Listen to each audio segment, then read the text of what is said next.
student, I am going to discuss class 8, subject English, chapter number 2, True Wisdom of the second part of this chapter. आज मैं इस chapter का second part में शुरू करने जा रहा हूँ. देखेंगे he was succeeded to buy the hay after so much bargaining. So माने बहुत अधिक, bargaining means मोल भाव करके, बहुत अधिक मोल भाव करने के बाद he was succeed, वह सफल हो गया to buy the hay, सूखी घास खरीदने में. He took the hay to his father's home, वह उस सूखी घास को अपने पिता के घर ले गया. लेकिन it was not sufficient, लेकिन वह sufficient नहीं था, पर्याप्त नहीं था to cover, ढकने के लिए ever the floor of home, उस घर के फर्श को. लेकिन वह उस घर के फर्श को भी ढकने में पर्याप्त नहीं था. The second son, लेकिन जो दूसरा पुत्र था, took a rupee, वह अपना रुपया लिया. And he sat down, और वह he sat down think, वह सोचने के लिए बैठ गया. What he should do, कि वह क्या करे. After thinking too much, बहुत अधिक thinking करने के बाद, सोचने के बाद, he went to the market, वह सीधे बाजार गया. He purchased, वह खरीदा some candles, कुछ मोमबत्तियां for 1 rupee, 1 रुपए में. And और came back to his home, और वह अपने घर वापस आया. It was getting dark now, अब अंधेरा हो रहा था. The second son lit the candles in every room, अपने घर के हर कमरे में candles, मोमबत्ती को lit किया, जला दिया. At once, तुरंत the home, वह घर was filled with light, वह घर प्रकाश से filled हो गया, भर गया. Seeing this, यह देखकर the old man, वह वृद्ध आदमी was very pleased, बहुत खुश हुआ. With his second son, अपने दूसरे पुत्र से.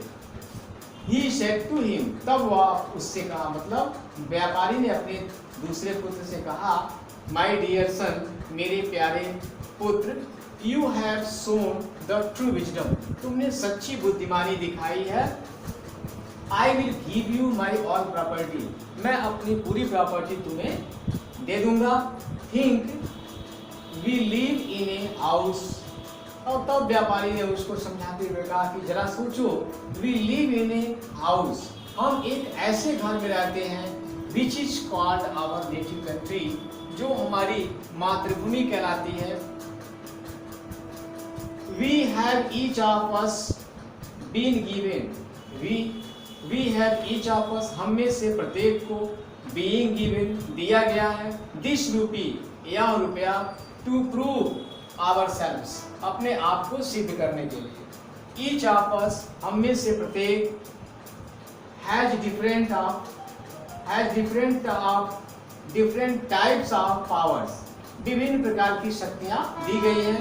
लाइक जैसे body power, mind power, character power, strength power and time power, intelligence power. मतलब हम में से प्रत्येक को शारीरिक शक्तियाँ दी गई हैं, मानसिक शक्तियाँ दी गई हैं, चारित्रिक शक्तियाँ दी गई हैं, और स्ट्रेंथ और बौद्धिक शक्तियाँ या शारीरिक शक्तियाँ दी गई हैं. टाइम दिया गया है, इंटेलिजेंस और बुद्धिमत्ता दिया गया है. विच कैन बी यूज्ड, जिसका हम प्रयोग कर सकते हैं. अब यह थोड़ा लिखने में प्रॉब्लम हुआ, इसलिए मैं आपको बुक से कुछ समझा दूं.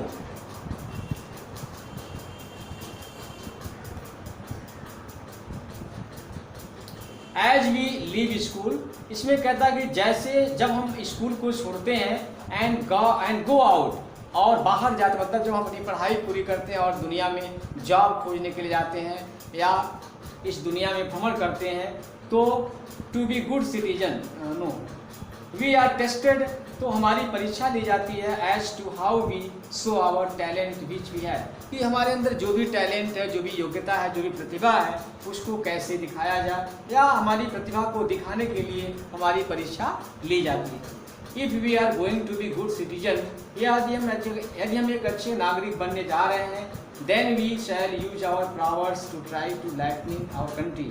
तब हमें अपने देश को लाइटनिंग मतलब ज्ञान के प्रकाश से भरने का प्रयास करना चाहिए। एंड बिकॉज क्योंकि no country can progress unless it has good citizens, क्योंकि नो कंट्री कोई भी देश कैन प्रोग्रेस उन्नत नहीं कर सकता अनलेस जब तक कि इट हैज गुड सिटीजन्स, जब तक उसके पास अच्छे नागरिक न हो। सो इसलिए if we want to serve our country, यदि हम अपने देश की सेवा करना चाहते हैं तो निश्चित रूप से we shall become good citizens, हमें एक अच्छा नागरिक बनना होगा। तो now your chapter is end here and I give you recess to all of you. Thank you.